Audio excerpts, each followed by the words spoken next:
Welcome back, everyone, to the weekly Armchair Kickoff podcast. Today, it's a fantastic day.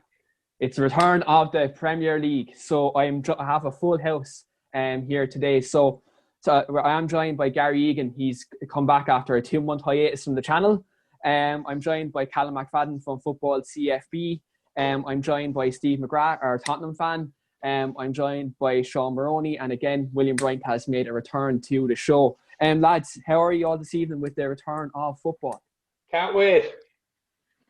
Cannot wait. One striker FC.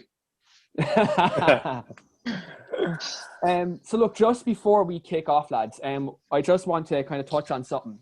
For our viewers, Callum is usually on our channel, quite a bit over the summer. He did come on a good bit of content with us.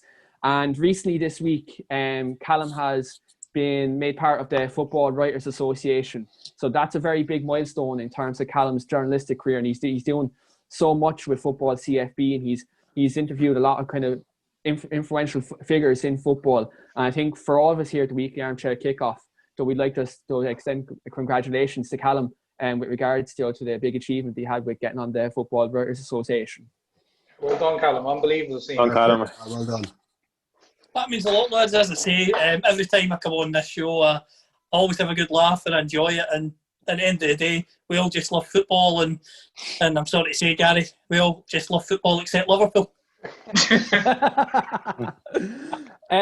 So, lads, to kind of talk about the return of the Premier League, it's kind of been a quick turnaround. Obviously, football came back in June, and it was kind of a strange time where it was kind of post lockdown and football was behind closed doors, and there a lot of things happened in kind of the return in football.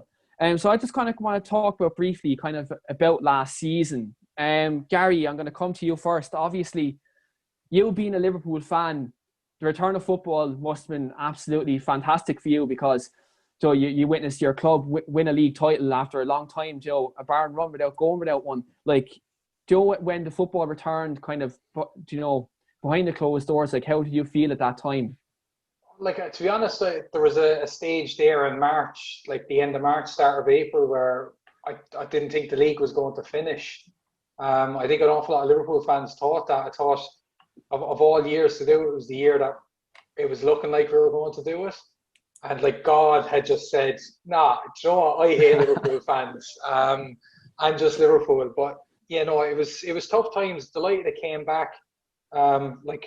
We came back, we won it. I don't think anyone here would begrudge us the title that season, because for the simple fact we were quite good. But at the same time, it was good to have football back, and it's just a shame we had no fans there to celebrate with the players. Yeah, and Steve, I'm just going to come to you briefly as well, just with regards to last season. Now, obviously, Tottenham were on the back of a good season the season before, getting to a Champions League final. And you had Maurizio Pochettino, and look, obviously, all of us here have watched the All or Nothing kind of documentary. We've kind of seen kind of the highs and the lows of Spurs season. How would you assess kind of last season in terms of Poch going and Jose Mourinho coming in?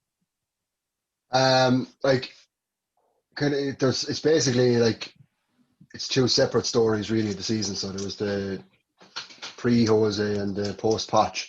Pochettino going was absolutely never even thought of. I suppose in all of our minds we were look, bad run, January is coming, we'll get a bit of an injection, maybe fresh blood in January, but never in a million years did we think he would be booted out like that. On reflection, it was probably it was needed at the time. I don't think any club, I see a lot of football fans outside of Spurs fans would say, but it's Pochettino, look what he did for you, but Champions League and all that. But we were really bad since January 2019. We were really bad in the league, especially, and that Champions League run papered over a whole lot of cracks for us. So with Pochettino going, I really would have probably only been happy with someone like Mourinho coming in. So again, I've made no bones about it that I'm happy that he's there and I'm fully behind him. Then as you've seen, anybody that's seen the All or Nothing will see like the absolute terrible hand that we were dealt in terms of injury after injury, and I suppose the years of not properly backing us in terms of transfers from the board kind of really affected us. So to finish where we finished and get the Europa League, I was happy with. I think a lot of other football fans were kind of mocking when they seen Jose and his team celebrating on the sideline when we got Europa League. But I think he was right to celebrate it. Like, it's qualification for a competition that he knows how to win. And I'm excited about it. So on reflection of last season, I think all things considered, to finish where we finished, I'm happy with it. And Sean, I'm just going to come to you with regards to Chelsea. You know, Frank Lampard came in, and you know, you're obviously was kind of post Eden Hazard, so you kind of lost your best player last season. And you know, Frank Lampard came in and kind of, I suppose, revolutionised Chelsea in a way that we kind of haven't seen in quite some time. Like, you know, he bled in some young players, and though he was under a transfer ban as well. Like, so, like, how would you assess Chelsea's season last season? Overachieved, I think. It's the first thing I can think of. Transfer ban. 49% of our goals from the previous season gone with Eden Hazard. Pulisic came in all right from the season before. That came in from on loan. He was a game changer throughout the year. Even though he was out for 2 months, the amount of goal contributions he had. And then, like you said, like the youth's coming through. So we had Reece James, who we knew was always going to be a star from the loan he had at Wigan. He had an amazing year there. Then you have your Mason Mount, your Tammy Abrahams, and then Jack would love that mention. Yeah, no, Mason Mount. Yeah, he's a very talented player, but like a lot of people underappreciate the work that he does for this team. Like, I think he's like kind of the gel that sticks it together. But he's pressing, how hard he works with the team, how versatile he is. He can play on the wings, attacking mid, the whole lot. Like, but then forgetting as well, Callum Hudson-Odoi off the sheet coming back from long-term injuries. Lampard as well able to ease them back in. Didn't hit the heights that they would, like they usually would, coming back, because they only come back from the long-term injuries. But this season now, hopefully they'll kick on, have a good year this year. But in hindsight, the actual ban probably suited Chelsea perfectly going into this year, considering they couldn't spend any money. They got to blood some of the youth. The way I see it now is Chelsea are able to bring in these top players this summer and have the youth there that are still going to work hard. They're not going to cause any trouble if they're not starting every game. It just suits Lampard down to the ground, and it's something to build on. And really looking forward to this season now to see what they can do. Yeah, absolutely. I think Chelsea, I know people have kind of look at their points tally and they say 12 losses or whatever, but you look at the lack of draws in that kind of run as well. Like, Chelsea did go on kind of good runs during the season, and with a young team was kind of, I didn't expect Chelsea to finish top 4 last season. In my predictions, I think I had them in 6th place. So, like, I think I look at Chelsea, they done well with kind of dealing with kind of the post Eden Hazard time, like, because not many tipped them to kind of get top 4. William, now, you know yourself, with Arsenal this season, it's been absolutely madness since the get-go last season. Unai Emery was in there, and he got a lot of stick. Let's be honest, rival fans, United, Chelsea, not Arsenal, Liverpool, City fans, Tottenham fans, whoever, all jumped all over Arsenal at the start of last season because, like, let's face it, Arsenal weren't great under Unai Emery. They weren't getting results, and they're losing games at home that you'd never dream of Arsenal losing at the Emirates, considering they have a decent record there. Then you look at Mikel Arteta coming in kind of, near enough Christmas time, and he kind of came in and kind of steadied the ship. Like, kind of, how would you assess Arsenal's season as a whole last year? Where to begin? It was a tale of 2 seasons last year. Like, we had the Unai Emery reign, which was goddamn awful. It wasn't just bad results, it was terrible football to watch. It just came to a stage where I didn't want to watch Arsenal. And that's saying something. Anytime they're on TV, whether they were playing good or bad in last years, throughout the Arsene Wenger eras, when they were haven't won a trophy in 10 years, I'd still watch every single game. It got to this stage, I got so disappointed. I stopped watching. I was just looking at the results, it was terrible. And then you had stages where we became the total banter club, and then we were doing terrible results, and then we were facing teams at the bottom of the league, and then all of a sudden we became Draw FC, because every single game was 1-1, 2-2, 1-1, 1-1, and it was ridiculous. Then I'll give credit to Freddie came in as an interim manager. At least he settled the ship for a little bit, and then we got Arteta. Then slowly but surely, he's finding his feet. And in the time that he's taken over, bar one or two performances, I've been really pleased and starting to feel like I'm getting the Arsenal that I love and enjoy to watch back again. And in the time, obviously, winning the FA Cup, winning a piece of silverware, that means nothing really, the Community Shield, but it's a piece of silverware, so it's nice to see. No, I know, it's not a trophy, but it's a nice piece of silverware that you actually get to see. Can I ask you a question, William? Yeah. So if you're counting that as a piece of silverware, does that mean Jose Mourinho won a treble in 2017? No, this is what I'll say. No, at the end of the season, it's not a trophy, but it's a piece of silverware. There's a difference between silverware and a trophy. The trophies are the FA Cup, the Carabao Cup, even though it's not the best to win, that's a trophy. Europa League, Champions League, and the Premier League is a silverware. I'll give you that as a piece of silverware. To be fair to you, William, David Moyes counts it as a trophy. Yeah. I mean, when you're a manager, like, you will count it as a trophy, but it's one of those that you like to win it, and you can only win it if you're in it. Well, look, I'm ecstatic with how Arteta is going, and I'm looking forward to see what will happen this season, and give him time.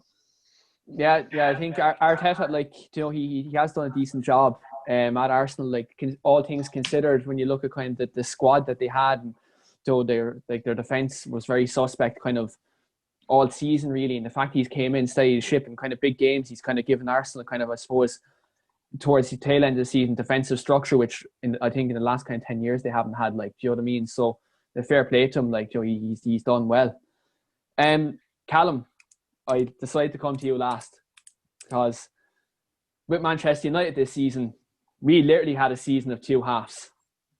So at the start of the season, we did lose Paul Pogba to injury, and we had no creative outlets in the team. Obviously, Bruno Fernandes was still at Sporting Lisbon at that time. And kind of that period of the season, you kind of had Marcus Rashford.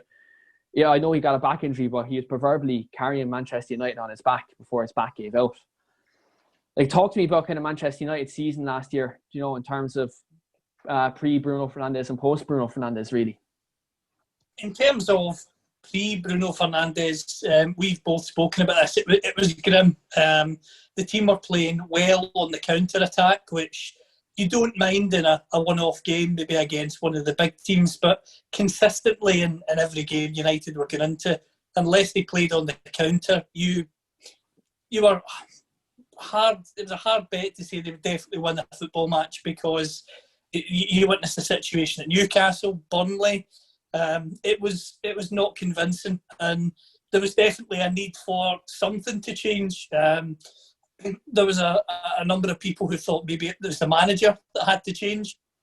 But with Fernandes coming in, it's been shown that the manager and his coaching staff have ability. They just needed a better quality of player around them. And in Fernandes, I mean, he's just revolutionised Manchester United as a football team. They can now play on the front foot. If teams play a low block, they can still pick them off. Whereas before, as we were saying, pre-Bruno, play a low block against Man United and they don't know what to do. When they dominated possession, it was pedestrian. You had McTominay and Fred, who are decent footballers, but they're not going to unlock the door as such when it comes to creating chances. And I think the forward-thinking players struggled because of that. When Bruno comes in, I mean, not just his performance, but you see what he was able to get out of others. The situation with Lindelof, where he digs him out in the park, that's what Manchester United needs. You need leaders, you need players who are willing to take on responsibility. And people, as you know, Keane, will say, oh, penalties, kings and all this. But the fact of the matter is, Man United didn't earn too many penalties pre-Bruno. They earned a few, but not too many. Whereas when he came in, they earned penalties by getting in behind, by being incisive, by being in the final third far more than they previously were. And the big challenge, of course, as we'll go on to this summer, is to strengthen that. But for me, as you say, a tale of two halves in terms of Fernandes. He saved the season, and it's given Ollie the platform to hopefully build and grow. Yeah, absolutely. Like I look at last season, I think, I aged a couple of years, I'd say, because of the stress of watching Man United. Like, I kind of had the same kind of thing as William. Like, I'd watch a Man United match regardless who we're playing. If we're playing a team in the Europa League in some place in Ukraine, at 6 o'clock on a Thursday evening, or if we're playing City on a Sunday, I'd watch every single game. And like, my passion was starting to dwindle a small bit because of the way we were playing, and just wasn't Man United. And I had mixed feelings about Ollie. I had mixed feelings about the board, which, look, it's very well documented. I don't like the Manchester United board. I just don't think the way they're directing the club, I don't think they're doing it the right way. But in terms of, we're starting to fall out of love with the club. And then Bruno comes in, and I felt like at that point I was starting to get my club back again. We were playing on the front foot. We were creating chances. Even in games where we weren't winning games, I was still kind of happy about the way we were playing, because we were trying to create chances, and we were trying to play the Man United way. And I think, regardless of results, if we play that way, I'll always be happy. I think that's what it is for me anyway. Absolutely. It needs to be attacking football on the front foot with intensity and with unpredictability, really, and I think one of the goals that highlighted that United were starting to play that United should was against Brighton, with that counter-attacking goal that Fernandes ended up converting. Yeah. It was very quick. Brighton couldn't cope with it. And to be honest with you, it was reminiscent of United at their pomp in the late 2000s with Ferguson, when you had all the players like Ronaldo, Tevez, Rooney in the same side. That goal was really a throwback to that sort of era. And you're just hoping, as I say, as we all come on to that, United can strengthen enough to make sure that we can dream of emulating those late 2000s, of emulating some of the great nights in the past, rather than just being a flash in the pan. Yeah, I hope so. And look, we'll kind of elaborate on transfers there now very shortly, which I'm going to come to you, Steve, first with regards to transfers. Now, Steve, with Spurs, this will be very brief, is it? But Steve, with Spurs, it's well documented that they're not really associated with transfers. But this summer, they've actually kind of made a couple of, in my opinion, kind of shrewd signings. So they've got Højbjerg in from Southampton, they've got Joe Hart in, and they've got Matt Doherty, which I'm a very big supporter of, and not just because he's Irish, but because he's a quality right back. And how would you assess kind of Tottenham's transfer window so far before the league season? 7 maybe out of 10. Again, going back to any of you that have watched the documentary will see that we knew 12 months ago nearly how badly we needed a striker. Harry Kane played that Southampton game with a grade 1 hamstring tear, and then to end up completely ruling himself out for 3-4 months then as a result of that. So he's been completely overplayed. You look back, it wasn't so long ago where we had Darren Bent, Defoe, Keane, Berbatov. Yeah. We'd 4 strikers at the club. Now we've 1, and we loaned out Parrott. And when we loaned out Parrott, everyone was like, "Oh, lovely, we have a striker on the way in." Why else would we loan him out? There's an awful lot of animosity building up now amongst the Spurs fan base against the club in terms of our prize asset really being run into the ground. We've 9 games between the 12th of September and when we play United on the 3rd of October. It's crazy, The next striker we have is Dante Casanova down at the under-18s. So Højbjerg, Hart and Doherty are absolutely really, really the right transfers. Leadership qualities, grafters, winners. So I think to get them into positions that are crucial to us, I think was really, really good business. But it will be absolutely a complete waste of time if we don't have another striker in there. anybody that's played ball knows that you need someone up top who knows how to move as a striker. Yeah. Like Lucas can play through the middle, but he still tries to play as a winger when he's playing through the middle. He tries to take people on and dribble past people. Son was a bit more effective than Lucas, but again, his instinct is to try and take people on and dribble around them and run with the ball, as opposed to like just getting into a position where you need a 1 or 2 touch finish. And that's just the killer instinct that we need up there. So I think I see today, like the rumours are, Arkadiusz Milik. I wouldn't be opposed to it, but I would have liked somebody who's maybe not Premier League experienced, but at least used to the English game. Someone would say you're looking for Callum, like you were hoping Callum Wilson at that time, like like someone in that vein, like that just knows how to play in the Premier League. Like we've been burned too many times, I think, with like the next big thing from another league. If you look back over the years, like Helder Postiga, Rasiak, Rebrov, then up to more recent times with Soldado, with Vincent Janssen. So I think at the time comes to just like look for the likes. Like I said, Callum Wilson would have been for me the perfect deal. And it was frustrating to see Newcastle wrap it up so quickly. But I think we've done well, and we've addressed areas where we did have issues. But just for all these rumours to say that we have to sell in order to purchase, like everybody knows, like we're the 8th richest club in the world. We've more cash flow there than most of the top 6. To see the likes of Everton, who are in the process of building a new stadium, to still be throwing around the money that they are, and then to see the likes of like Villa throwing around the money they are, like it is admittedly very, very frustrating. I think we'll get something over the line, but at this point, I'm not sure as to the quality it would be at, you know. Yeah, like I suppose Spurs in the last kind of 3-4 years have been crying out for like a sub striker. Like, you know, I know you had Llorente in, so he done a decent job. I thought when he was there, he got a few kind of crucial goals. But I think Spurs kind of need that player who can have that kind of killer instinct, get into the box and kind of get goals. Just remains to be seen like who Jose gets, like, you know. The last 2 strikers we signed were Fernando Llorente. So that says a lot. Sean, I'm going to come to you with regards to transfers. You've obviously, of all the clubs here, you've had the most glittering transfer window. Just talk to us about kind of Chelsea's transfer business at the moment and how you're feeling.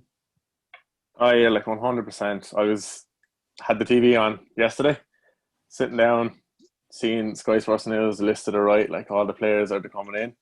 Thought to myself, Jesus, I'm forgetting to turn off this PlayStation. Like, it's crazy the players that they're bringing in.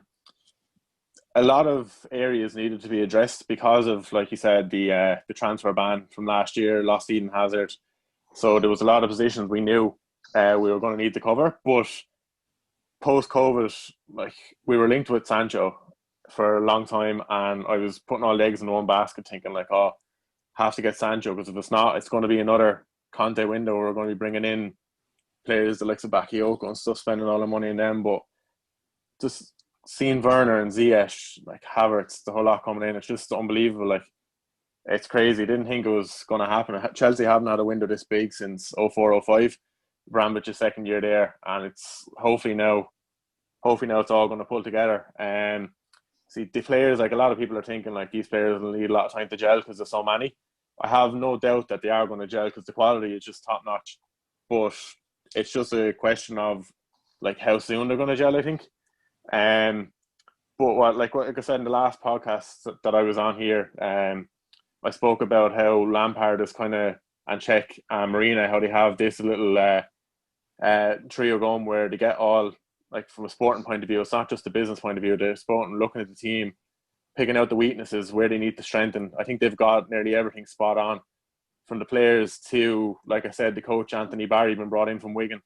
We've had a lot of defensive issues last season. I think we conceded, was it the second or third most goals in the league last year? up near the top anyway, and Dave in picking on it. Like, it's just the goalkeeper really that needs to be fixed now, but Edward Mendy's coming in the next couple of days, so hopefully he can compete with Kepa and push Kepa. So yeah, it's just an absolute 10 out of 10 window in my eyes. I just think they've addressed all of our problems. Silva will be like maybe a stopgap for a year, and a very good stopgap at that until next year. We can spend a lot of money on a centre back or maybe a goalkeeper next year and fall in line with financial fair play. So yeah, just absolutely buzzing with this window. And Gary, I'm just going to come to you with regards to Liverpool. Like, obviously, you've won the title, and to be fair, you've done it quite convincingly. Obviously, you're linked with Thiago at the moment. I think he's someone you definitely need in the midfield, because Liverpool seem to kind of lack a plan B when the crosses in from the fullbacks still don't work. Like, what else do you think Liverpool need in this window apart from a creative midfield player? Like, after picking up on oh Jesus, what's his name? Oh, it's going to annoy me now. Costas, left back. Like, we needed backup for Robbo because Milner couldn't be done or couldn't do it because of his age. Like, I do want Thiago in. It's the longest ongoing saga in football at the moment. I'd say everyone here is just sick to the death of hearing it. I think Liverpool are in the same boat as Spurs are with Steve. Like, you know, like, we only have Bobby Firmino, like, and obviously everyone's like, oh, the false number 9 or whatever. After that, we've Ryan Brewster, and what's he done? He's meant to be leaving. Yeah, he's up for sale. Apparently, Liverpool are willing to entertain offers of 20 million. But we've got to. It's one out, one in at the moment. Like, I read a thing about our finances and why we aren't spending, because it was just annoying me. So I went to James Pearce at the Athletic. He had a big yoke up. Basically, the owners are just steadying the ship. They don't want to take out a loan like Spurs and Man United did, and like Stan Kroenke did with Arsenal, where he had to cover some of the debt with his own money.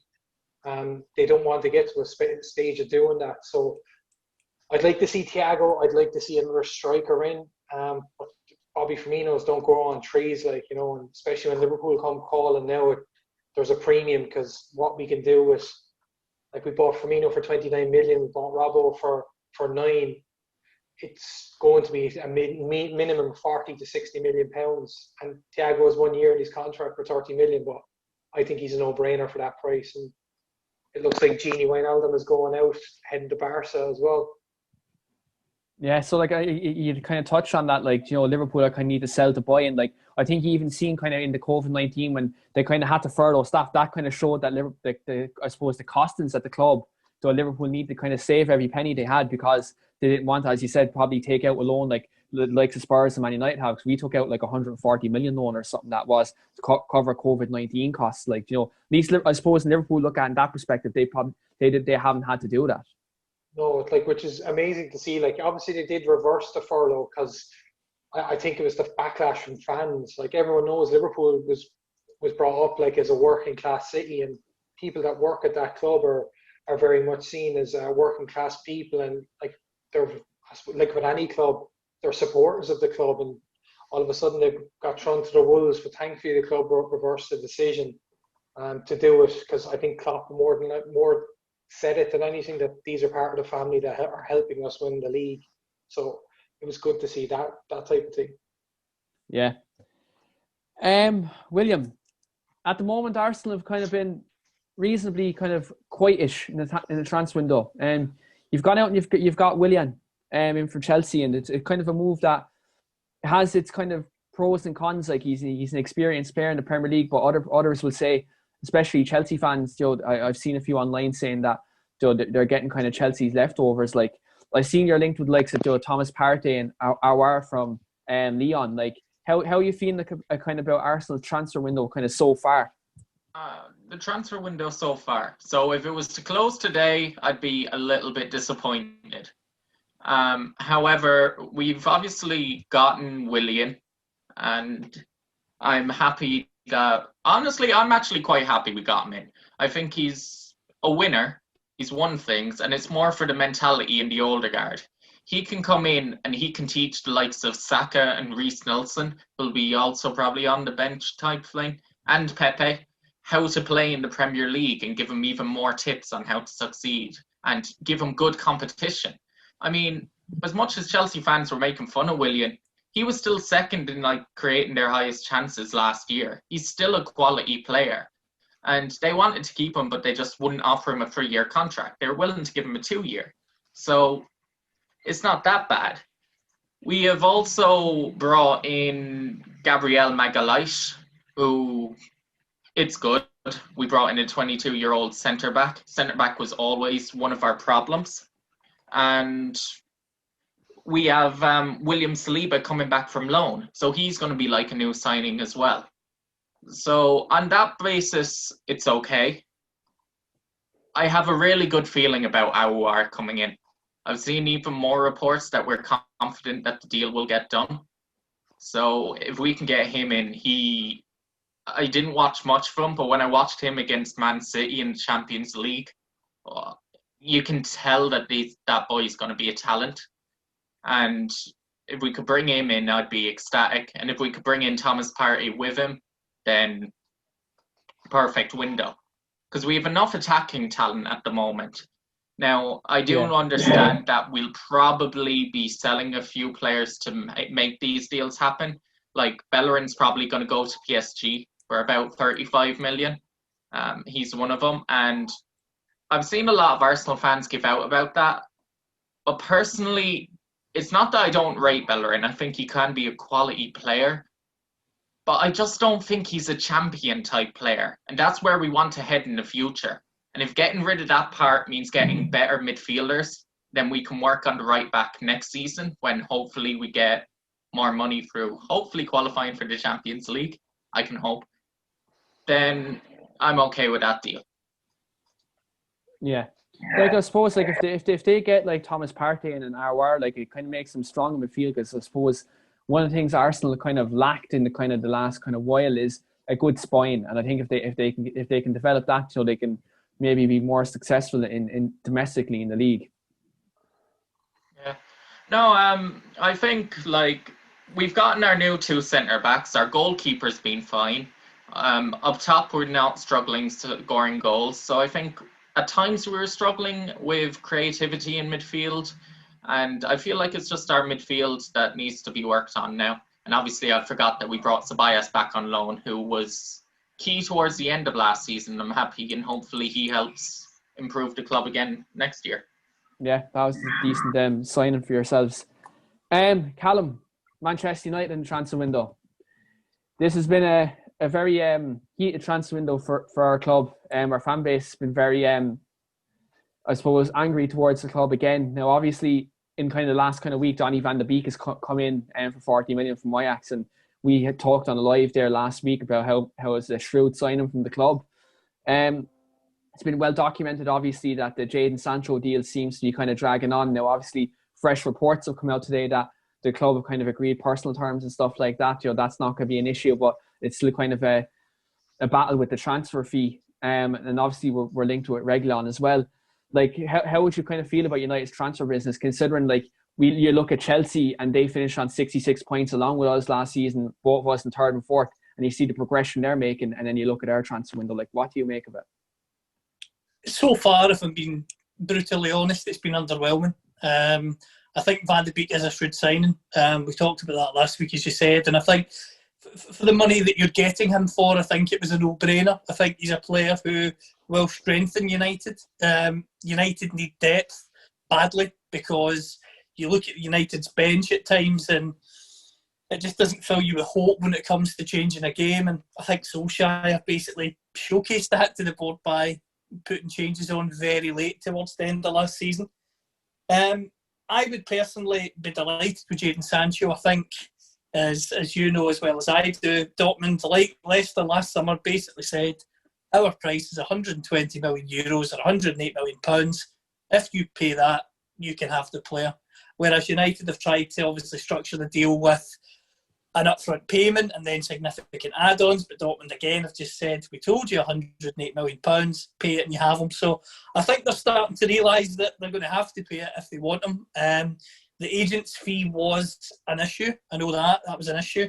But apparently, as you're saying as well today, it's been since resolved, which I find interesting. So that to me suggests that Sancho himself wants to move to United, and really now it's all down to the club and whether they'll sanction that deal.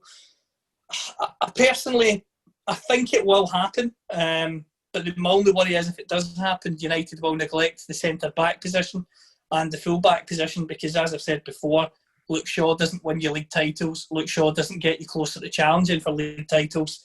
And Maguire and Lindelof as a partnership is still unconvincing. Bailly's always injured. Tuanzebe's always injured. Smalling looks as if he's going to leave. The less said about Jones and Rojo, the better. Yeah, Two of the worst players. Two of the worst players I've watched in recent years. I have some sympathy for Jones. He's injured all the time. It's not his fault he's injured all the time. He doesn't intentionally get injured. But in terms of Rojo, as Phil Brown has told you as well, one of the worst professionals in the history of football in terms of how he keeps himself fit, how he interacts, is just horrendous. So it's going to be interesting. I think if United end the window with just Van de Beek, it's not good enough. I don't think it's enough to see the club on to the next level. You talked about Chelsea. I think Chelsea's business is good, but how will it settle is what I would say to that. Lots of players been brought in, which is good. Thiago Silva's either going to be a masterstroke or he's going to be at Rio Ferdinand at QPR. It's going to be one or the other. Where at this stage of his career, the experience he has on paper, that's a great signing. I think for free it's brilliant. But as we know before, as I say, Ferdinand at QPR and some others, when you come to the Premier League at an old age, it's interesting to see how quickly teams adapt. But in terms of the big two, I mean, Liverpool and City, I don't see United catching them with the current transfer window as we speak at the moment. If you get Sancho and a centre-back, then I think United will absolutely get closer. But that's a case of if rather than expectation from me, because as you know, and you've alluded to, when it comes to spending money and signing the right players, over the years under Woodward, United have been quite patchy in the transfer market. Think of Mourinho's last summer. The business was horrendous. Yeah, and like the fact that you go give managers these big contracts, you give them 3-4 year deals, you back them for one summer, you don't back them the next, like it just doesn't make sense. I think that comes from the lack of the director of football as well, which we have discussed as well many times as well, Callum. But look, I suppose we still have 4 weeks left to go. We'll see what happens, and hopefully we're having a more positive conversation in a few weeks' time in regards to United's transfer window. I hope so, and as I say, if Sancho can come in, I think it will rejuvenate not only the squad of players, but it'll rejuvenate the fan base as well. As I said at the time, I don't understand why United didn't do that deal as soon as the Bundesliga finished or as soon as the Premier League season finished, to really say to the fans, look, we're finished third, but we're pushing on, and create a real positive ethos around the club, so much so that you'd be delighted that the new season's back. And although I'm happy it's back at this stage, there's still apprehension from me because you just know with United that if United win the first game 5-0, will the board go, nah, I don't think he needs any more players? I hope not, but you just never know. You just never know, yeah. You can't trust them as far as you can throw them. Lads, so the Premier League's back. So we're going to kind of preview the season now. So what I'm going to come to you first with in terms of how the league's going to finish. So we're going to go over their kind of the top 6 predictions. Gary, I'm going to come to you first with your predictions for the top 6. Like, how do you think that's going to be structured this season? Like, do you want me to do it from 6th all the way up to 1st? Oh, no, first all the way down to 6th? First down to 6th, yeah. That's the way I have mine anyway. Okay. Liverpool, City, Chelsea, Spurs, United, Arsenal. So you have Spurs in the top 4. You think Mourinho's going to pip it? Yeah. And you have Liverpool retain the title, so we're at 20 all then. Yeah. Interesting. Steve, talk to me. How do you have your top 6? I have about 5 different ones scribbled out here. But I went with City, Chelsea, Liverpool, Spurs, United, Wolves. What? No, Arsenal. Obviously. Oh, I love it. You had to get that rivalry in there. I absolutely love it. Sean, talk to me. How do you feel about the top six? How do you think it's going to play out? Yeah, it's just changes so many times, like Steve, and I can see where Gary is coming from with Spurs in there. Like, if I was to do it right now with the squads, I'd have Spurs in fourth, but I'm just going off who's going to bring in who. I have City top. I think they could bring in Koulibaly. I have Liverpool in second, just like I think touched on there with Liverpool. Yeah, no. Just like Firmino being the only forward, just in case of any injuries. I just don't know if they're covered enough and not bringing in many players. Then I have Chelsea in third, United fourth in the case they bring in Sancho. I have Arsenal in fifth, and I went with Spurs in sixth, only for I think that I fancy Spurs to win the Europa League. I can see that as a better way back into the Champions League. I think the squad, like you said, with Keane there, if he wants to pick up an injury at the moment, there's not much cover there. So I would go for Spurs in sixth and maybe a Europa League win for them. Interesting. I think a Europa League win would be like a catalyst for Spurs to get that first trophy kind of over the line and, kind of build on future seasons, especially at their new stadium and stuff like that. Yeah, 100%. Yeah. William, talk to me about your top six. Well, I've gone City first. I think Liverpool will slightly drop off this year. And I just feel, even though it's only pre-season, the way they finished last year, I know they had already won the league, but I just can't see them getting back up to the highs they were at. And I think one or two injuries, the same problem, but they've never had. I think they might just get one or two this year and it'll change it. I think Chelsea will get third. I think they'll make up ground on the top two, but not as much maybe as you expect. You'll see stages where they'll have moments of absolute brilliance and you'll say, wow, this team can be champions. And then they'll probably go out the next game and lose to West Ham, a team like that. I can see something like that happening, but they'll finish about 6 or 7 points clear of fourth. Who I always have to do this. I'm back in my own club, Arsenal, for fourth. And then I have United fifth, and then Spurs sixth. So you have Arsenal jumping up 10 places in the table up to fourth. Jumping us up fourth. I just think Shane Dowley loved that comment. I had to get that in his absence tonight. If you get Sancho, you can probably get fourth, to be fair. But I'm back in my own club for fourth. Oh yeah, absolutely. Yeah, 100%. Like, look, you have to. Your allegiances will always lie at your club. With my top six, I've gone a completely different league winner than all of you. I've actually went with Chelsea win the league. At the end of one of our last podcasts, at the tail end of last season, I did say that Chelsea would be an outside shout for the league this season, and this was before all this transfer business. Now, if they had managed to gel, they're a very hot prospect for the league. Because in my mind, I feel like this league is going to be a lot closer this season. Because I believe, like, as great as Liverpool have been these last kind of 2 years, well, 3 years now with the Champions League run they had in 2018, can they sustain that? Like, can they sustain that? Like, they've been, as William kind of alluded to, they've been very kind of lucky with injuries. They haven't got any big injuries to key players. Like, if they get a Virgil van Dijk injury or an injury to Sadio Mane or even like a Trent Alexander-Arnold at right back, like, it could hurt them. It could hurt them. And I think Liverpool, I think they'll still be in contention this year, but I don't think that they'll win the league. Actually, speaking about Liverpool, they actually are my second place team. To have Liverpool kind of finishing second narrowly. I have Manchester City in third. Now, I know they're kind of everyone's league winners, but I'm looking at it with the perspective that David Silva's gone, a very experienced head in the dressing room, and that will be a kind of a very valuable head and experienced player out of the dressing room. And you've seen last season when Vincent Kompany left, kind of the lack of leadership there, and I think with Silva leaving, that kind of it emphasises that.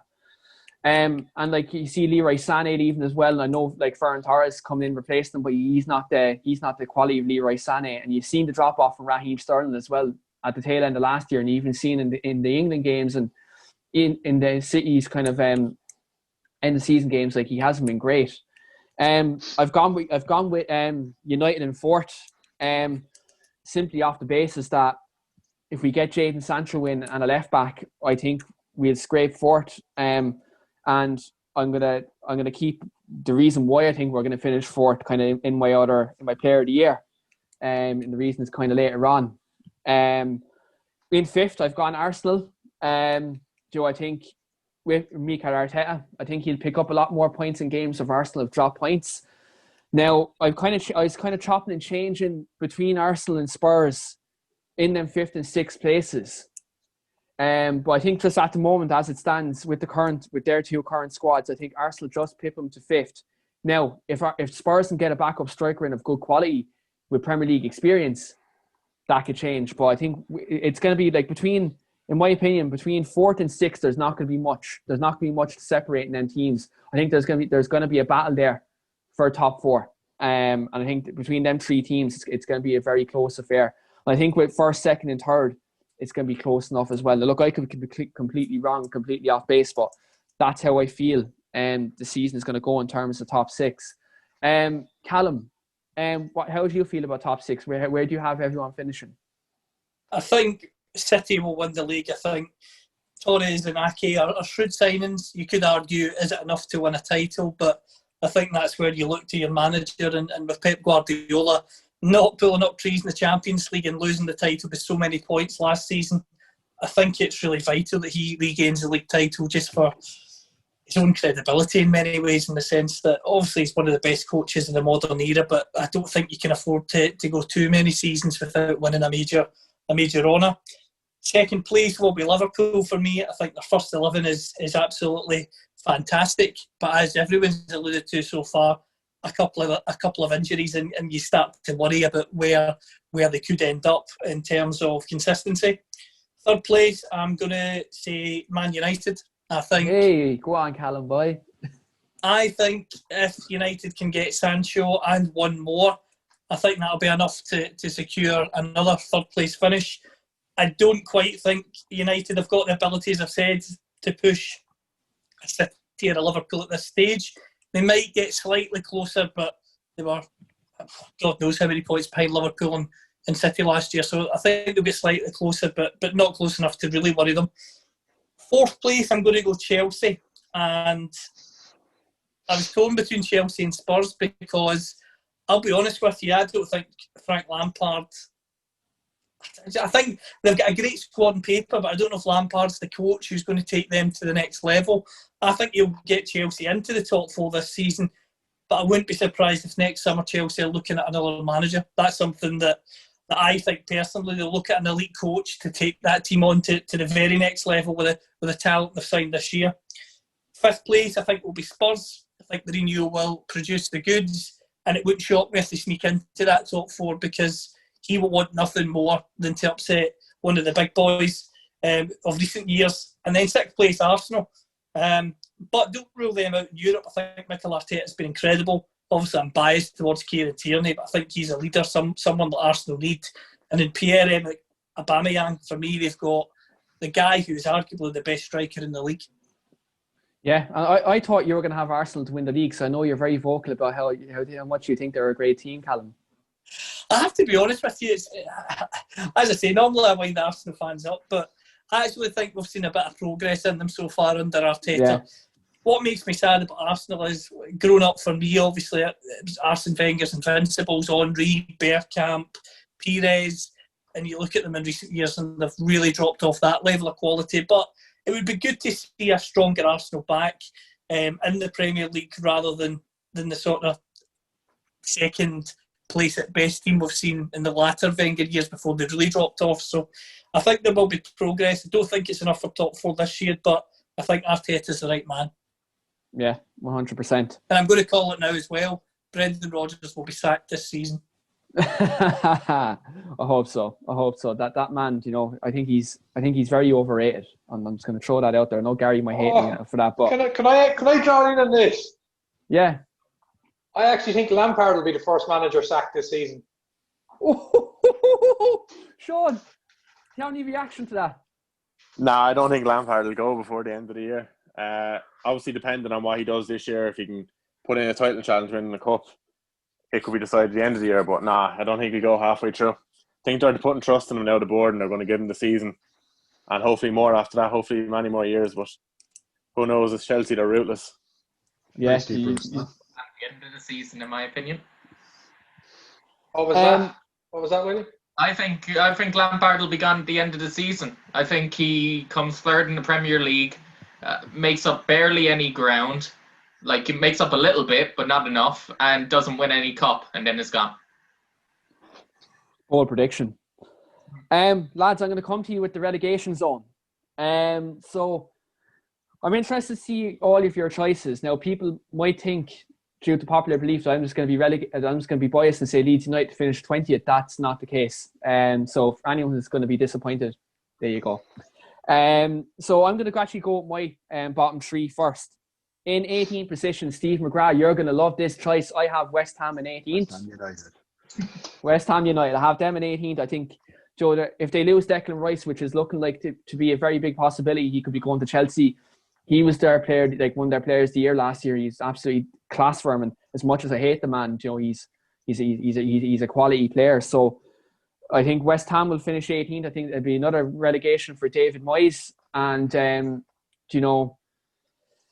think they're going to finish 18th. In 19th position, I have West Brom. Again, they're a team who kind of flip-flop between the Premier League and the Championship. For me, I would have rather seen Brentford or something like that go up, because I don't think, for me, West Brom really add anything when they come to the Premier League. So they play decent in the Championship, but when they come up, then it's the boring Route 1 football that we do see when they come up. So I won't be sad to see them go down. And in 20th, I have Fulham. I love Scott Parker, lads. I'm not going to lie. I think he's a very nice man. He came across very well when Fulham did get promoted. But I think Fulham just won't have enough to stay up. I think they'll go straight back down. So that's my kind of bottom three. And Steve, what's your bottom three? Every year I wish for West Ham relegation. So I think this year it could be the one. I mean, you look at like Dieng, the sale of him. I mean, like one of their brightest prospects, and they've just cashed in on him. And you see, even like it brought the likes of Mark Noble out, like publicly tweeting to criticize it. I think there's a lot of. He was furious, Yeah, absolutely, yeah. And that's very unusual to see that. Like coming from a guy who was so vocal publicly at the time when the new owners came in, and he said that the club isn't going to be run like a circus anymore, and all this kind of stuff, and then to come to this now, I think Karen Brady is absolute poison when it comes to running a football club, and I think that they're starting to see that now. They sold their soul once they moved over to that stadium.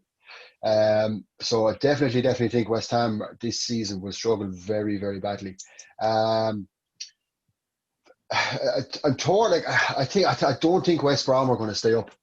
I don't know. I just as a club, I don't think that they just have enough in them. And now it could depend on another couple of transfers, but I just don't see it, to be honest. And then Fulham as well. I've seen like Fulham today. They signed Areola, the keeper. Yeah. Very, very good signing. But and again, I'm a huge Scotty Parker fan. I'd love to see him stay up. I just don't see it, to be honest. It's between, I think Brighton are, again, I had Brighton written down, but Neil Maupay has to stay up, don't he? Like I said, this is every Arsenal fan's favourite time of the year because the table is sorted alphabetically. So right now they're top of the league, and Spurs are just above the relegation zone. So, no, it was very difficult for me to not put in Brighton, but I feel so strongly about West Brom and West Brom going down that I couldn't take West Ham out of it. So. Callum, what's your relegation zone? I'm going to give you a few teams that I'm worried about first of all, but I think they will just stay up. I worry for Brighton because last year they turned it around after the lockdown, but at the same time not quite convincing. I admire Graham Potter and the fact that he likes to play football on the front foot. However, you really do need the quality of player to be able to do that week in, week out, and I don't quite know if Brighton have that. Burnley, I'm worried about just now because as a club, I actually think Burnley have a real cheek on them in the sense that they don't back their manager. Last year, again after the lockdown, Sean Dyche had about 3 or 4 players that he lost out because the board weren't willing to offer them more than a 1-month contract. And for me, I find Burnley as a club in the hierarchy baffling, the fact that they don't back Dyche in the transfer market. He's been quite open and honest a few times that he feels he needs a wee bit more.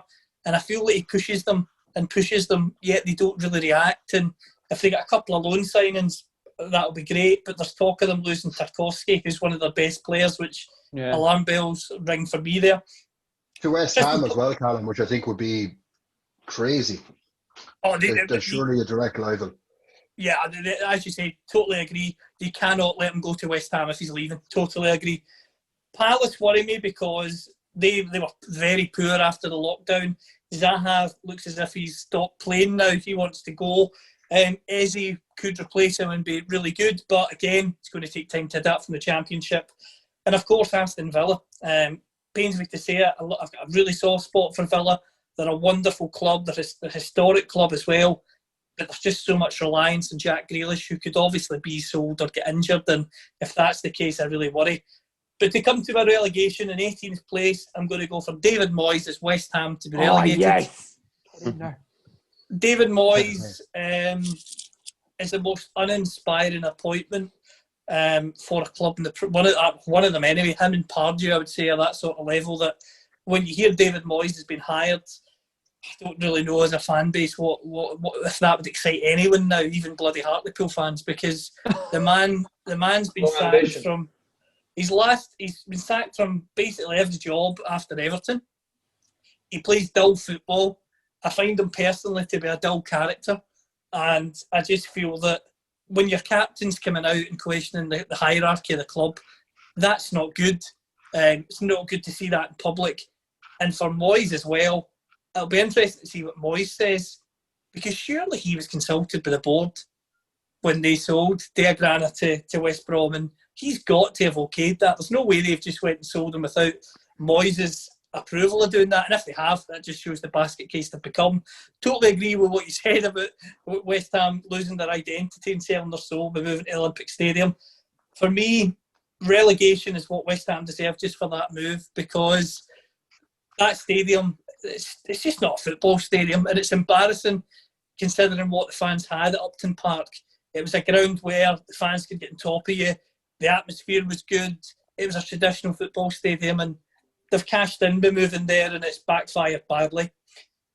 In 19th place, I'm going to go with Fulham. I agree with you, Keane. I like Scott Parker. Thought his interview after the playoff final was excellent.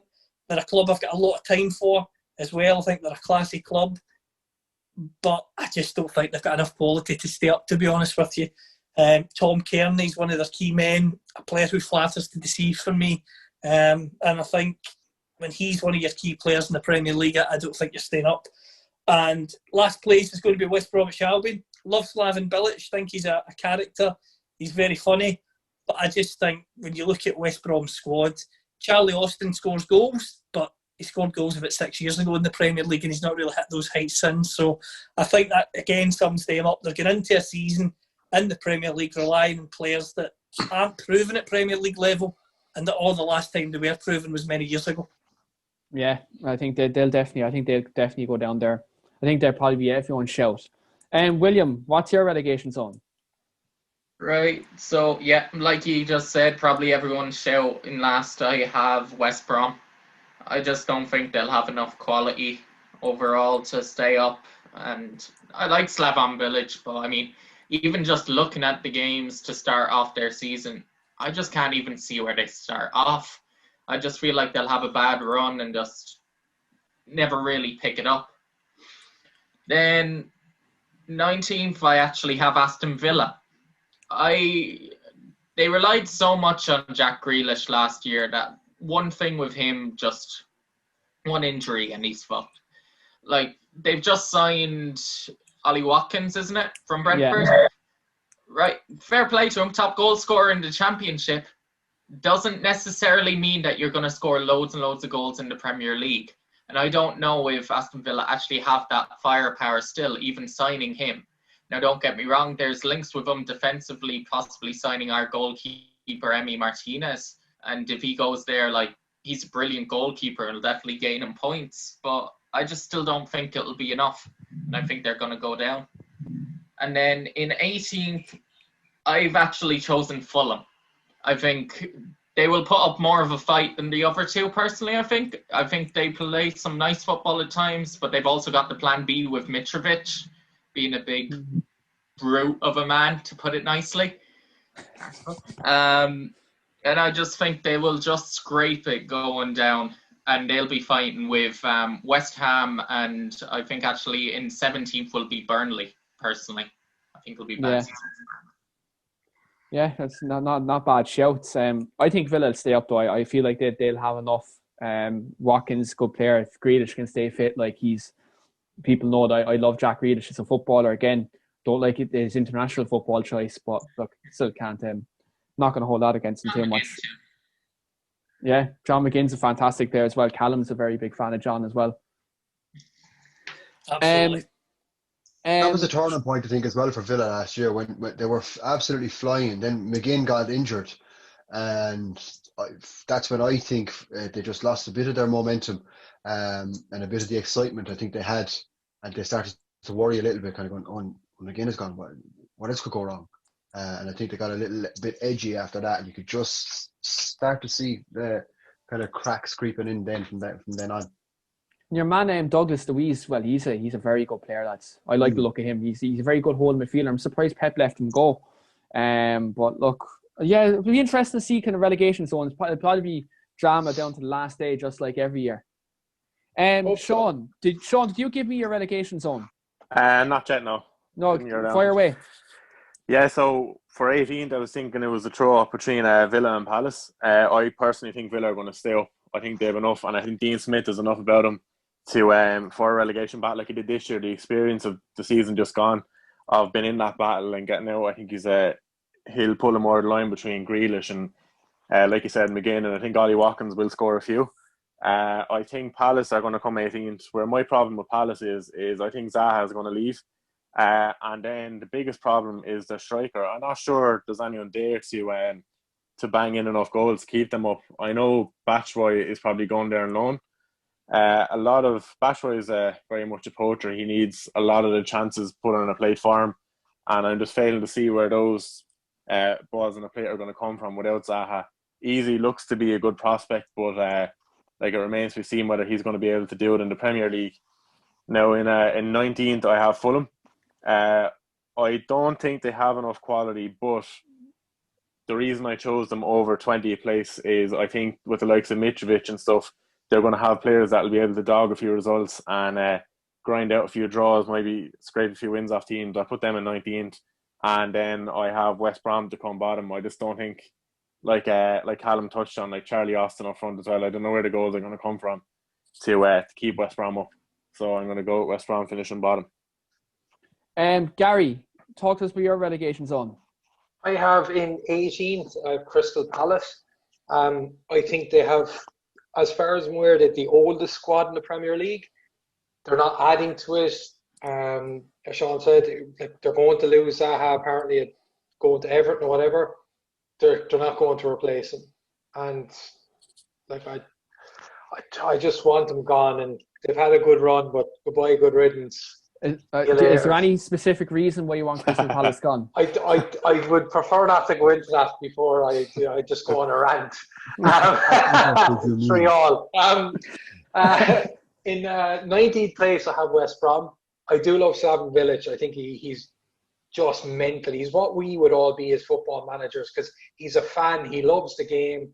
He celebrates every goal as if he scores it, and he is hurt whenever they concede. I love him for that, but I think they'll be exposed in the Premier League.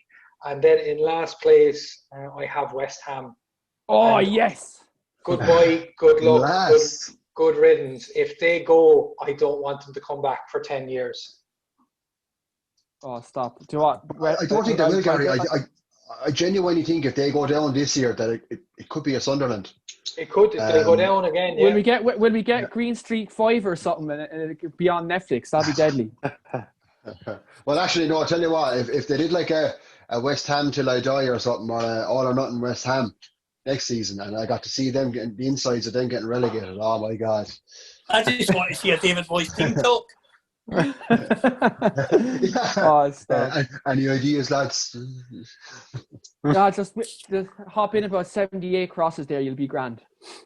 Keane. I've got to head off. So, guys, enjoy the rest of it, and I'll talk to you later. No bother, guys. See you later, bye. See you later, guys. Lads, just coming to you there with regards to Player of the Year and Young Player of the Year. So I'm going to kind of get quick fire answers off you with regards to this. So, Callum, I'm going to come to you first. Who's going to be your Player of the Year and Young Player of the Year? Player of the Year, Kevin De Bruyne. Young Player of the Year, Phil Foden. If he's as good as he is in a hotel room this season, it'll be fantastic. Steve, who's your Player of the Year? Kevin De Bruyne.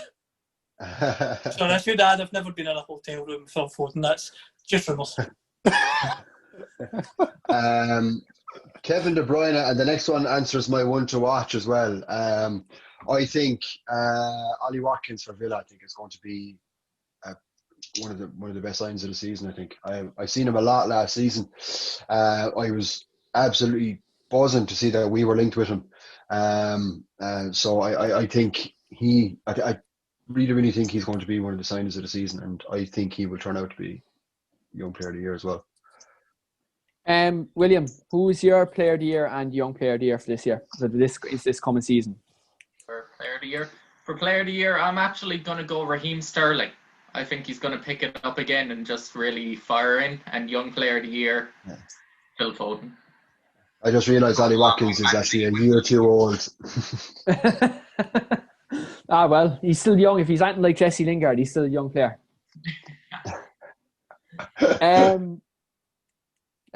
Sean, who's your Player of the Year and Young Player of the Year? Player of the Year is going to tie him, the league winner Kevin De Bruyne again. He's going to win. I think he's going to win it again like this year. And just to change up the Young Player of the Year, I feel Chelsea are going to score a lot of goals this year, and I'm going to go with Christian Pulisic. Oh, he still falls under that category, don't he? Yeah, he's still a young player. People forget his age because he started off so young with Dortmund. But feel Pulisic could push for it.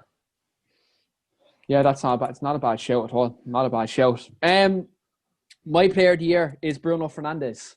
I think he's going to stat pad his way to getting that Player of the Year position. I think he's going to score about 46 penalties. I'm way messing about the penalties part. But the reason why I gave Bruno the Player of the Year award is simply because I think he's going to be the catalyst to drag United into that top four. I think he's going to be the spearhead, and he's going to more or less nearly single-handedly drop it to get us in there with his leadership skills and his goals and assists. I think for that reason, I have Bruno in there. Like, if you had to give the best player kind of since January in the Premier League at that time, I know Kevin De Bruyne was up there. In terms of numbers, Bruno was also up there, in terms of goals and assists and involvements in the attacks. So I think he'll be up there with a full season behind him, especially playing alongside, potentially like Sancho and Rashford and Martial. I think he will be a very good player next season. And again, I've gone with the same Young Player of the Year as I did last year, Trent Alexander-Arnold from Liverpool. Again, as a right back, he's kind of the benchmark at the moment, in terms of his quality going forward and getting goals and assists. And I think, again, he's going to have that influence for Liverpool this year now, albeit I don't think it's going to be enough for them to win the title. And no, Gary won't like me to hear that, but he's gone now anyway. So, he'd be happy that I've said that again. I think he gets targeted this season. I think I just have a funny feeling, lads, that having seen what he does now for 2 full seasons, that everyone knows what he's about, and I think you'll see what you'll see a lot of, I think, is him being kind of doubled up on. And I don't see him having the same success as he did. I don't think he's going to have a poor season. Obviously, he'll still have a good standard season, but I just think there's a lot of quality attackers been brought into the league this year, and I think a lot of, like you said, a lot of people will double up on him and go for him. I think he could be vulnerable defensively. Still, a lot of people do say it, but I just think there's going to be some performances, there could be even 3 or 4 this year, where he could get done, and it's going to be well documented. And like Rashford 1 or 2 games, just roasts him again. 1 or 2 games could cost you Young Player of the Year if it's remembered throughout the year. And also then, I suppose with young players nowadays and that, he will be online he'll see social media. If he gets some sort of a roasting or gets done in any way, shape or form, and that goes viral in any way, I think that'll do damage mentally as well. But I don't know. I feel I don't want to even start talking about Robertson because we'll be here for the night. But I just think Trent, like, not for a second would I deny his talent going forward, but I just think he's very vulnerable defensively, and I think more managers see that now. But if you look at the types of players that are coming in, like say even say if I look at Spurs, say, like, I think Bergwijn would pose a threat to him if he were up against him. Like, I could name any one of Chelsea's new signings and they would pose a threat to him. I don't see him being the player he was last year again. Yeah, and he has a different haircut now too. He doesn't look like the same man anyway. Lads, I'm going to come to you with your golden boots. So Callum, who do you think is going to be top goal scorer this season? Anyone out of the ordinary? Aubameyang for me. Yeah, so you've Aubameyang again this season. Steve, who do you have as the golden boot? Without injuries, Harry Kane. Good shout. If he doesn't get an injury, he'd definitely be up there. Yeah. I think a lot of people, like, the joke was, like, Merson were saying on Soccer Saturday and stuff, that, like, Harry Kane is going to struggle under Mourinho to get goals, and then he scored 7 in 11, and just 2 disallowed, I think, as well. I feel like, say, Harry Kane is just a once off completely. But if we keep him fit and he doesn't have to play 67 games this year, I think he'll win the Golden Boot. Yeah. Sean, who do you have as the Golden Boot? Yeah, so it's going to be tight, like, but I'm going to stick my neck out and I'm going to go with Timo Werner. I think Chelsea will concede a lot again this year, like they did last year, but I feel they're going to score a lot more. The only thing that could stand against him is rotation, but yeah, just the chances that are going to come to him between Ziyech, Havertz and Pulisic there, I think he could make it. William, who do you have as your Golden Boot? Might surprise you, but I'm going for Aubameyang. No, but honestly, I think Aubameyang guarantees you 20 plus goals a season for the last 5 years in the leagues between Germany and the Premier League, so he's guaranteed it. I think this year even more goals than last year. I think we'll have a few more chances and score a few more. But if Harry Kane stays fit, I honestly think Harry Kane could do it as well, though. There's no doubt about his goal-scoring ability, that he's one to watch out for if he can just get a level of fitness throughout the season. But I think he'll pick up a little injury, which will just cost him. Yeah. Like, I had Aubameyang, I had Kane.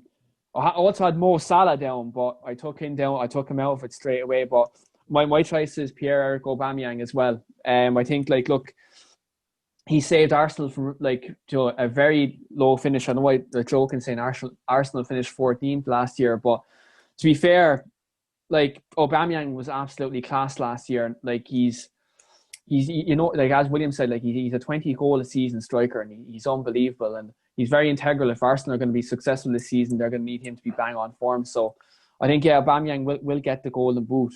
Though reluctantly I'm saying that, but I think that will happen. Callum, the one to watch. So this category here is a player outside of the top 6 who's gonna be, like, I suppose, a shining light in the league. Like, who do you think would be the one to watch this season? I'll be honest with you, one of my favourite players who I've watched in recent years, albeit he was in the Championship, Calvin Phillips. He got his cap for England the other night. I know he plays for Leeds, but thoroughly deserved. An absolutely first-class footballer in terms of his energy, what he delivers to the team. And for me, I think he will adapt to the Premier League very quickly. Yeah, he's a very good player. And even, like, the last podcast, it was just myself and Steve on. We were chatting, and I said to Steve, like, he's a good young player we can watch out for this season. Now, he's not my one to watch, but it's a very good shout. Like, I think he is a quality baller. He's very good in midfield. My one to watch is actually another Leeds United player. I have Rodrigo, the player they bought from La Liga. I think he's going to be kind of one of them players that's not going to win the Golden Boot, but he's going to score a lot of goals in the Premier League, and especially in the Marcelo Bielsa side that play very progressive football. I think he can definitely bang in goals in the league this season, 100%. Steve, you already said it's Ollie Watkins. He's kind of your one to watch, is he, this season? Yeah, I guess to go back on the thing as well, if for Young Player of the Year, I think it's going to be Havertz. Watkins is too old. My second choice was Havertz. I think he's going to tear the Premier League up, I'll be honest with you. But in terms of one to watch, Watkins, like he nearly 26 goals or something like that, 25 goals last season, and he just, looking at the way he plays, I think he's made for the Premier League. Yeah. Like at Villa, he's going to have some great players supplying him with the likes of Grealish and McGinn. So again, I think like Villa will score goals. It's just obviously what they do at the back. But I think Watkins will show that he's a Premier League player, and I would be very surprised if he's still an Aston Villa player year after next. Yeah, he's a very good striker, and he would have been a good player for Spurs if Spurs they do get that second striker. He would have been a decent player. William, who's your one to watch this season? My one to watch is a player that probably no one's going to think about, but it's from a team that I think will break into the top half this year, which is Southampton.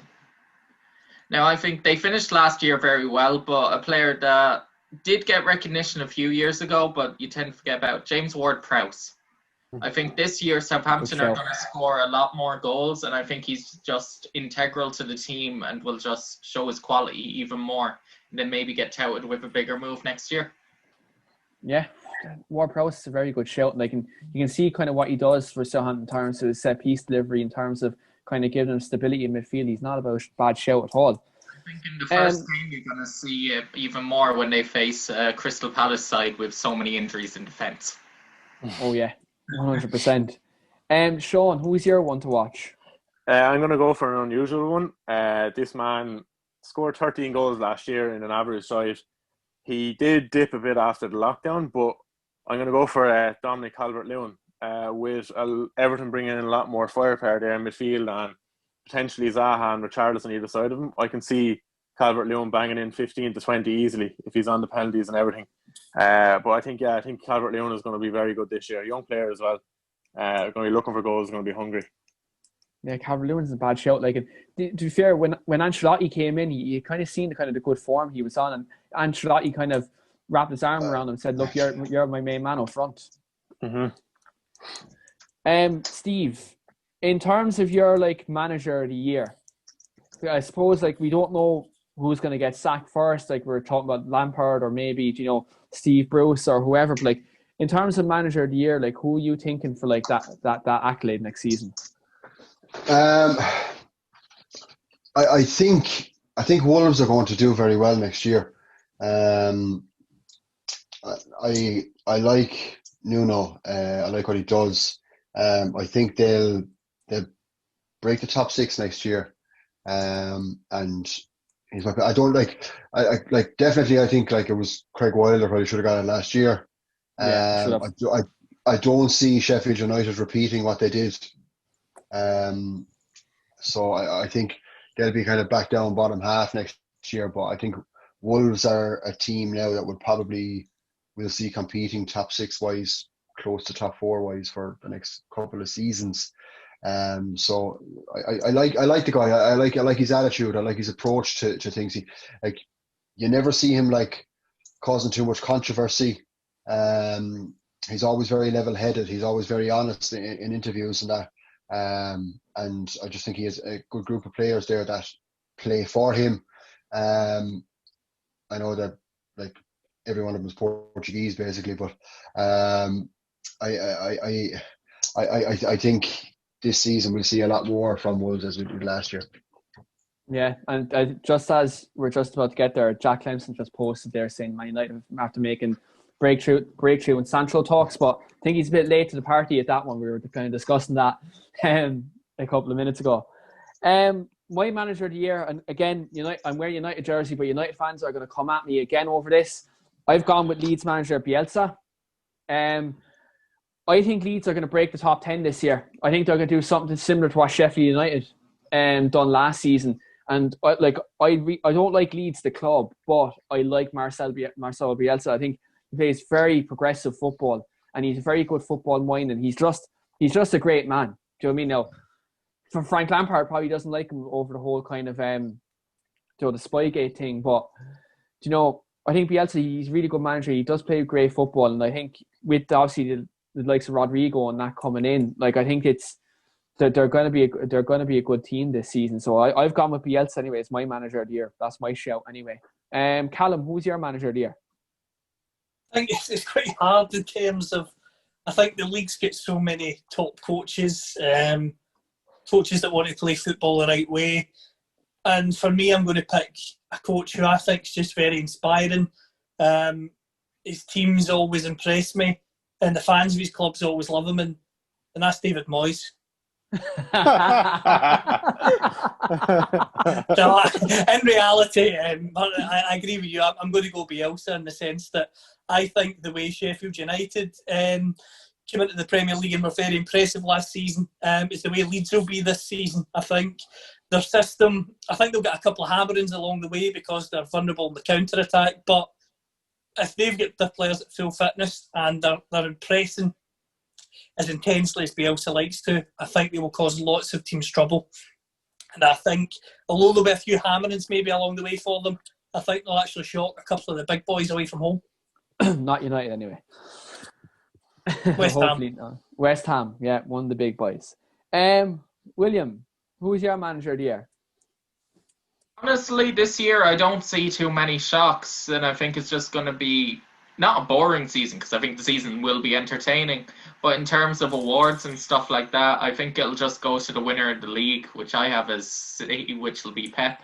I mean, like, I've kind of predicted the league to myself, and the only kind of overachievers I'd say Southampton getting into top half, so Ralph Hasen, who will have a shout, but he won't win it for coming like 8th, you know? Yeah, I suppose. Yeah, and I suppose they done kind of well towards the tail end of the last year, so I don't think you're probably right. They probably won't be given that. Sean, who do you have as the manager of the year? For me, there's only one choice. Just his elegance, like fast-flowing Ole Gunnar football. Solskjaer. Elegance, this fast-flowing football. Just he can drive the players on. He's managed the best players in world football. I'm just going to have to go Steve Bruce, like. Steve Bruce, the man himself. No, it's just I'm going to pick the easy way out, like William. I think it's just going to be Pep. It's going to go to the league winner. I can't see any of the Sheffield United's breaking the top 6 this year. So I don't think there's going to be a manager from a lower team winning the manager of the year. So I'm just going to take the easy way out and go with Pep. Pep Guardiola, yeah, and maybe he might leave the Premier League, go to Juventus, and Man City don't get Pochettino, and they bring back Roberto Mancini.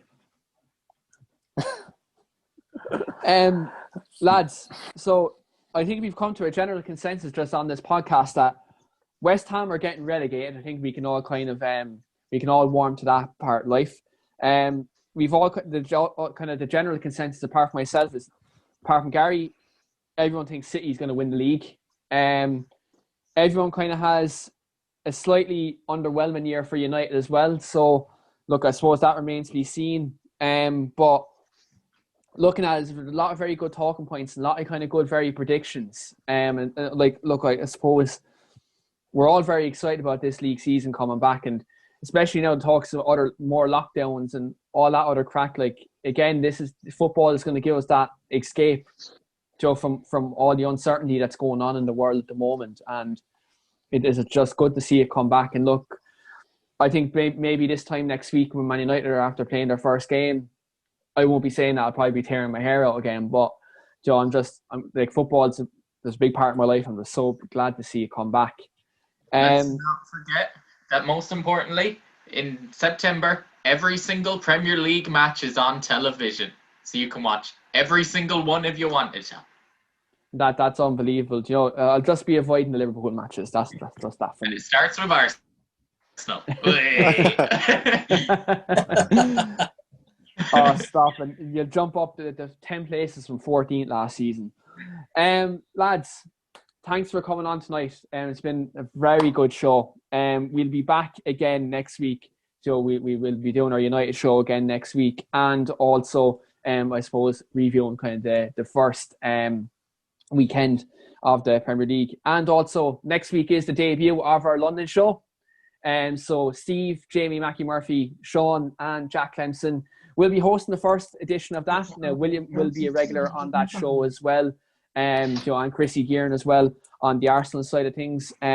So we have the weekly Armchair London edition. So the Chelsea and Tottenham fans will be going at it on that show. In terms of a lot of talking points, like Jose Mourinho and stuff like that. I'm sure it'll be a very heated conversation. It always is when Jack Clemson joins this podcast. Lads, thanks very much for coming on and enjoy your evening. Thanks a million, Keane. Cheers. Appreciate it. Cheers. See you later.